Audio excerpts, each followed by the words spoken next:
I think as a person, I can't speak for him, but it'd just be like a little bit of, this is unbelievable that I'm here, but I also want to contribute.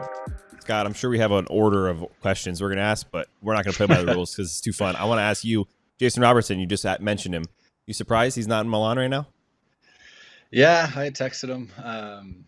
It's crazy everything that goes involved with it, right? Like you can make a case on 5 or 6 guys probably on each team and what they bring and what they don't, but just how he plays and how lethal he is at certain times. I mean, a lot of the guys on that roster are lethal at different times, but you back him up with the statistics that he has over the last calendar year. I think I saw a lot of posts about goals scored and things like that, and he finds a way to put the puck in it. So is that Caulfield that they kept off. So, I felt for him. I was gutted for him just because of how cool it would be, and obviously the telltale of being an Olympian, right?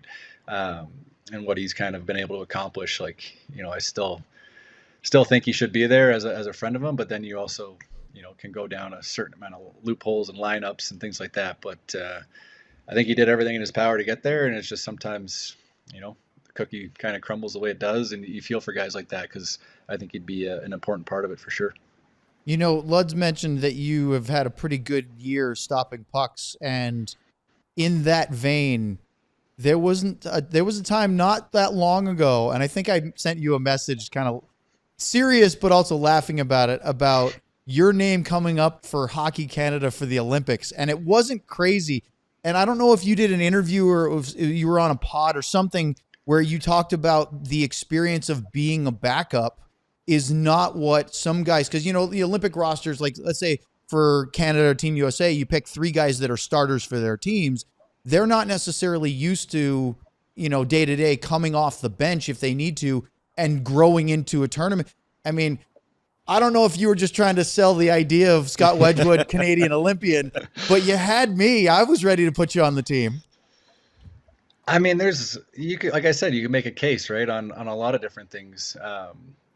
And listen, like like I said on that pod with the Avs guys, like, my name in that conversation 5 months ago was not a topic at all. And you play behind a good team, you make some saves, I felt like it was a cool chip on my shoulder. Obviously a really, kind of, I don't even know, like, an egotistical thing. Like I was in the conversation of being Olympian. If I went, it would have been, coolest story of my career outside of lifting the cup with Tampa, right? Like it's some of the things you live for and you want to be prideful in those jerseys. So yeah, I mean, I thought, if I could go down certain situations, you hear guys like Drew Doughty being like, I'll pick up pucks and fill water bottles. Like any of those guys are going to do whatever it takes. So, I thought there might be a case in that situation, right? Like, talking with Blackwood, he kind of jokes. He's like, dude, I can't stand, like I got hurt early this year. And he's like, it's one of my worst things is going in. I just don't like it. It's not the whole prep and everything like that. And I'm like, I've kind of been a jack of all trades throughout my career. And that's been something I don't know how you're good at it. It's just, it's like being a starter, right? If you're not a starter until you get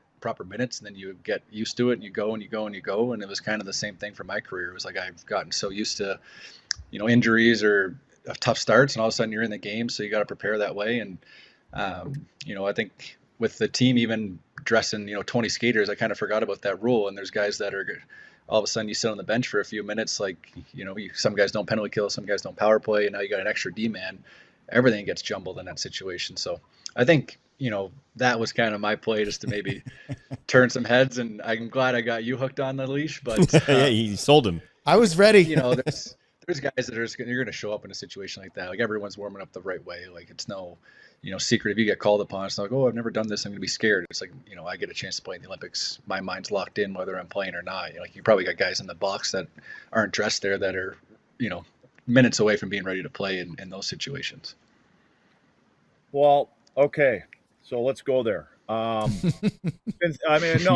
Because you're the best one to ask this question to is how is Jake handling this? Because I think, leading up to this whole thing, you talk about guys would be happy to fill water bottles and all that. And that's awesome that, guys want to be the Olympians and stuff. But there was so much, is it going to be Jake that starts? Is it going to be the Hellebuck that starts? Where, and maybe you've even been in contact with him, text message, whatever, but how does Jake handle the situation that he's gone through up to now?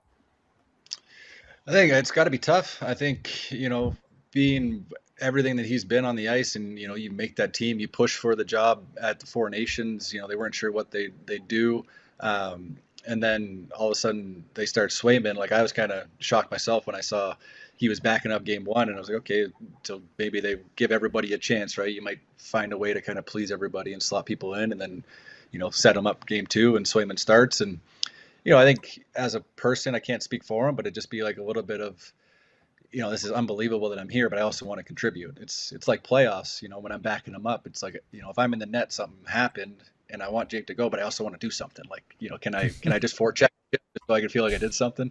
But no, I think there's probably a little bit of a time where it's like, shit, like, did my ego get knocked a tad? But then you're also, a pull groin away from all of a sudden it's your net, and you got to be an important piece. So you have the pride and the confidence that you made the team, and then you probably get a little bit of a knock on the pedestal, or whatever the metaphor might be, to kind of bring you down a little bit. But you just got to be ready, which is hard, because like you said, if you're not part of it, you're part of it, but you're not. It's such a balance of your mind. You're practicing, you want to stay ready, but you're also a little bit probably ticked. So it's hard to speak for him. Obviously he's pumped to be there, Olympia, and all the stuff that you're going to be proud of, like you mentioned.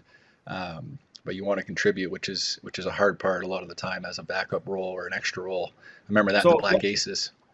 Let me ask you then, Scott, about this. Okay, so we see Swayman go in. We see the goal that goes in from, I don't know, the other blue line almost. But and then there's another one maybe in that game. Now you're getting to the next event.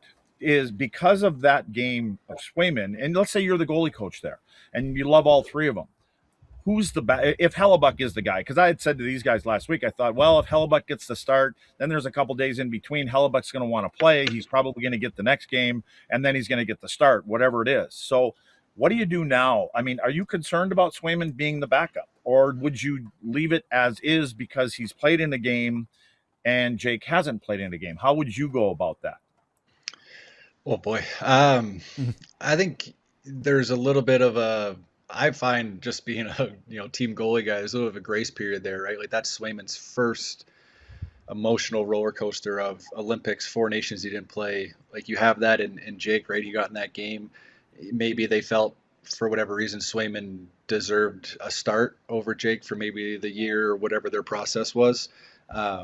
So you give a little bit of that grace period of, yeah, he's a little jittery. I'm sure it's, maybe your first big game. You just have these emotions that somehow take over, right? Like 99 out of, or not even, like a million out of 1,000,001, that puck doesn't go in. I mean, I gave up a dump in Pittsburgh and in New Jersey that just double hopped, and it was like, it still keeps me up at night when randomly that pops in my head. I'm like, God damn it. Like, that was the double given up. Like, it's still there, and you're never going to forget about it. And unfortunately it happens on that stage.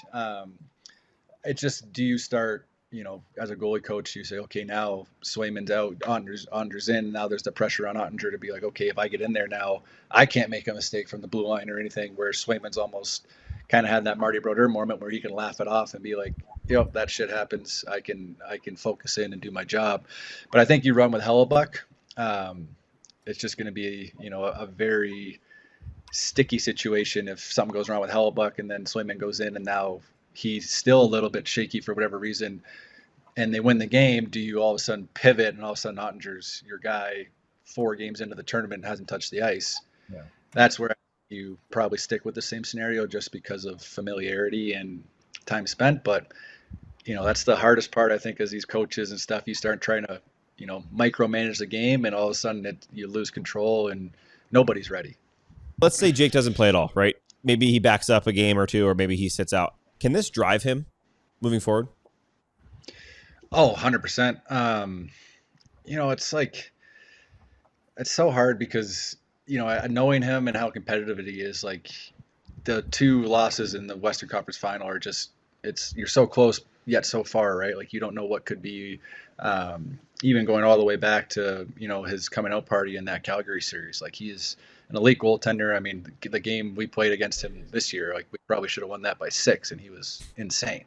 And he's capable of that at so many different times throughout the year, and it's just fun to watch him. He's such a talented guy, but it's like you're on the team. You made the Olympics, like, that's the coolest story ever. But now it's like, okay, how do I knock these guys off? I got to go and keep going and perform again. We're probably going back, right? Like it's going well. The tournament seems like everyone's kind of back on this Olympic train.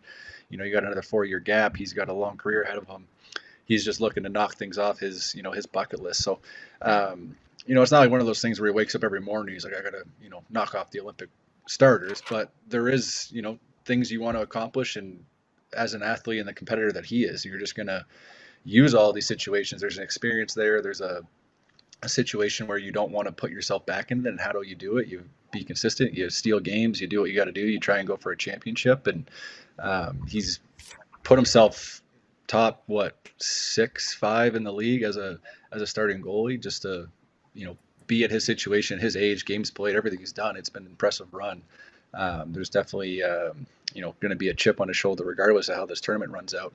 Even if he plays and he's the one that they use to win it, it's still going to be okay. Now I'm the guy. Let's go. I got to stay as the guy. Yeah. There's no real backpedaling coming out of it. I don't feel like, for him anyway.